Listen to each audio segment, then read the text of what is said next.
Hello everyone.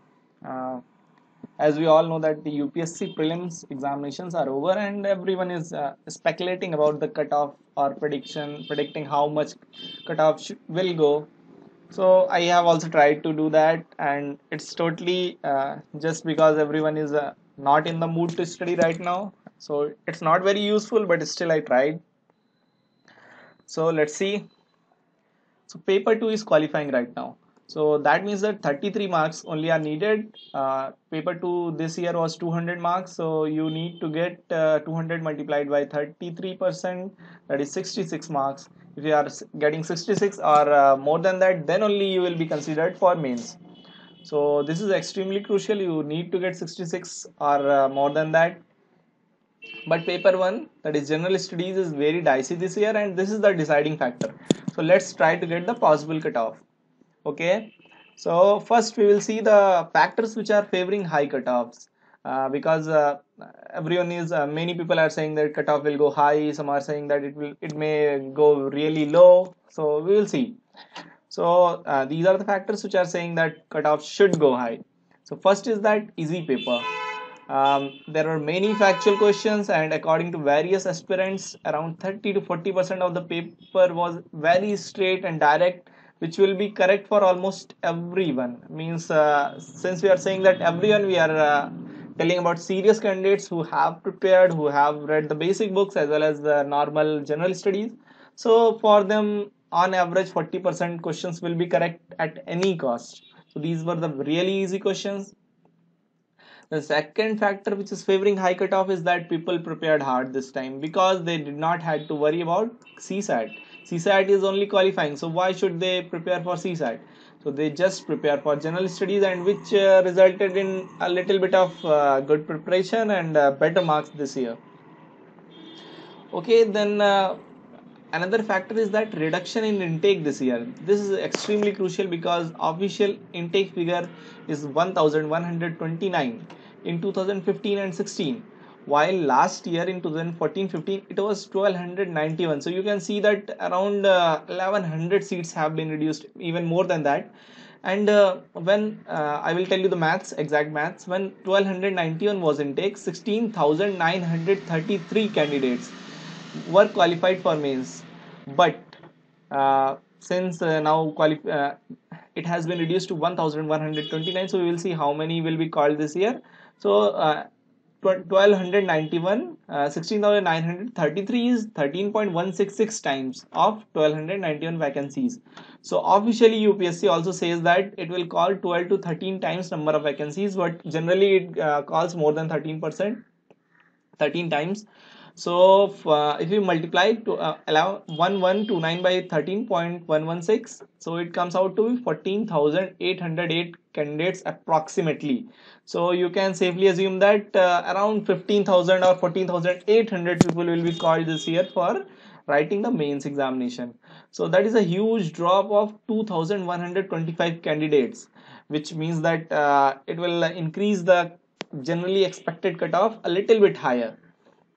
So these are the some of the factors which are favoring high cutoff.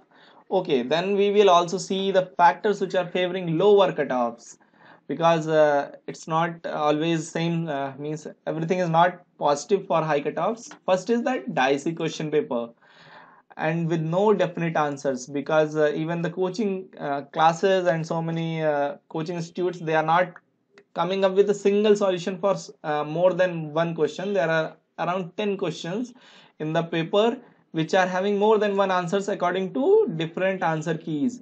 So many coachings are giving some other interpretation, they are citing some other source. Some questions have been directly taken from Pratiyogita Darpad or some geography book, and they have been put as such. Sorry for this. So these things are something which make sure that 10 questions are you are getting correct from some answer key, and those questions are incorrect due to other answer key. So we will consider these questions as dicey questions. So this means that if you do all 10 correct according to UPSC solution, UPSC solution will be definitely be different from coaching classes. It will support some coachings, it will oppose some coaching. So if you are doing all 10 correct, you will get plus 20. And if you do all wrong, that is you will lose that 20 marks. Also you will lose negative marking is there, that is 33% is negative, so you will lose if all the 10 questions are incorrect, you will lose 6.66 marks. So that is a total of 26.66 in negative. That is a huge number. Okay, but this is not going to happen. So now this is 0 to 26.66 marks variation. So I am assuming that on an average, means just taking the sample on large, we can say that safely that 5 to 10 are correct attempts for general candidates. I am not talking about just a single person. On general, 5 to 10 are correct, 5 out of 10. So for 5 correct you are going to get 10 marks plus 10, and for 5 incorrect you are going to get minus 6.66 marks. So the final comes out to be plus 3.33 marks. And this I have taken into consideration while computing the final cutoff. And remember this, that this is positive because these are the dicey questions which you think that you have done correct, but they could become incorrect. But those questions which are totally dicey, they don't give you that much marks. Even in partial dicey you are getting only 3.33 marks. See, the variation is 26 marks, but still you are getting just plus 3.33. It could be minus 3.33 also, but it will be somewhere near this only.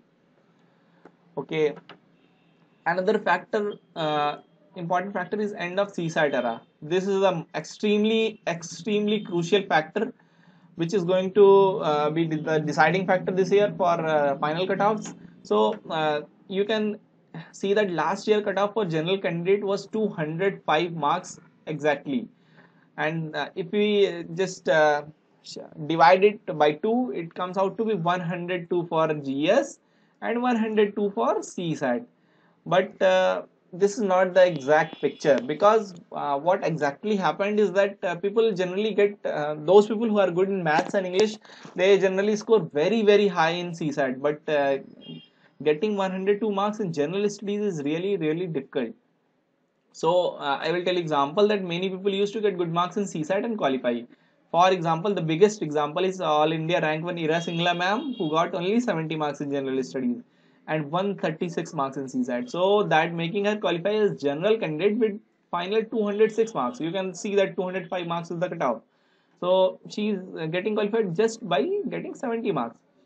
And we can safely assume that CSAT strong people formed around 70% of total selections, and that is true because it's easy to score 130 plus in CSAT, but very tough to score 100 plus in GS. As you can see that if you are getting 136 in CSAT, you just need to get 69 marks in GS to qualify.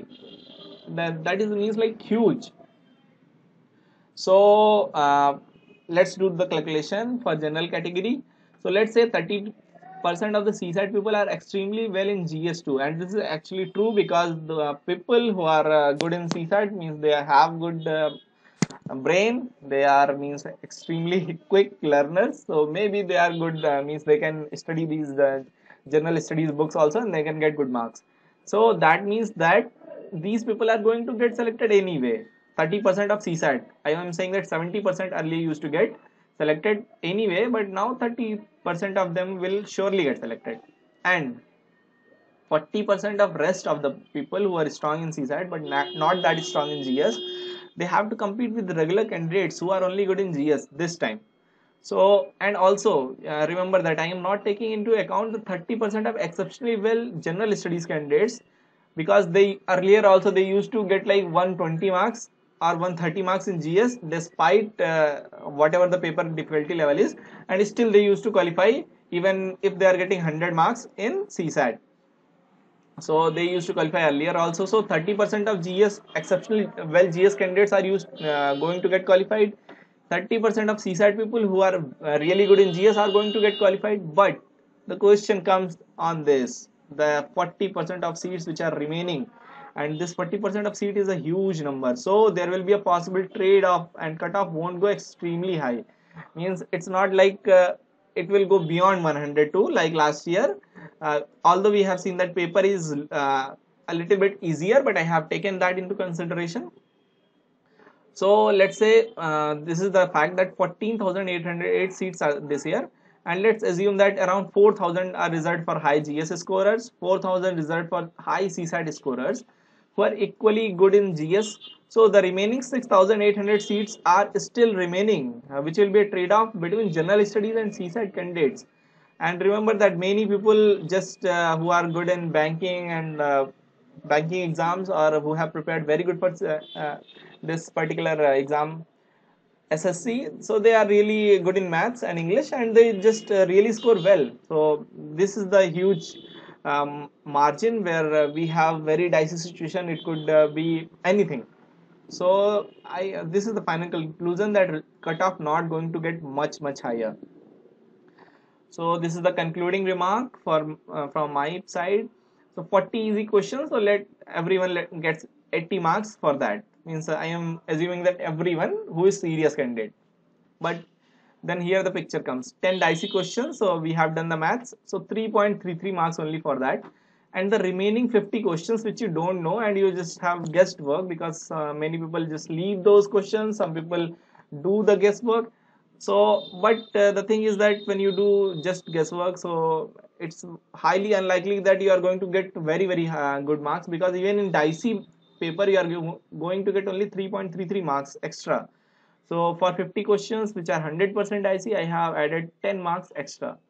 So adding these three figures, this is the possible cutoff. 80 plus 3.33 plus 10 is equal to 93.33.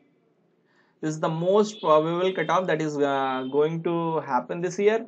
And I have already explained to you why the cutoff won't go very high, because there is a possible trade-off, because CSAT people who are used to qualify earlier, they are going to vacate seats, and this will create some lower cutoffs, as well as higher cutoffs could go, because the seats have been reduced. So means taking all these factors into consideration, this is the most probable cutoff that is going to happen. Actually it may go lower than 93, it may go maybe 5 marks higher or 5 marks lower, or maybe 10 marks lower also. It could happen, even 10 marks higher also, 103 could go. But still I can say that the people who are getting more than 90, they can means they can feel safe also, because this is the most probable cutoff for general candidates this year. And remember, I am this is the general human variation, that many people do a lot of mistakes in the examination even after knowing the question as well as answer. So that the human variation is possible for any people, and that also means somehow balances itself in longer run. So there could be other factors also which I have not taken into consideration, but this is the closest that I could get. You are free to rectify the math and get your own conclusion in the comments below. You can tell me how I could have improved this prediction.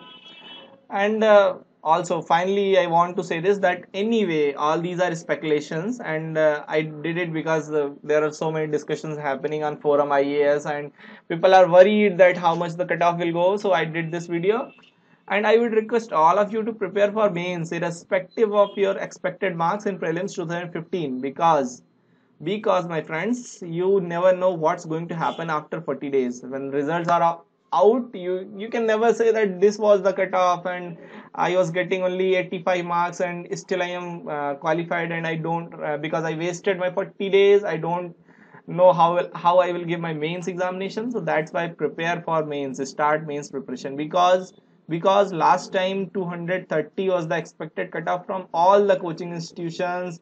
Most of the people were expecting 230. Minimum expectation was 215. This is the minimum expectation from the candidates who are getting low, but the cutoff was, you're right, 205 marks only.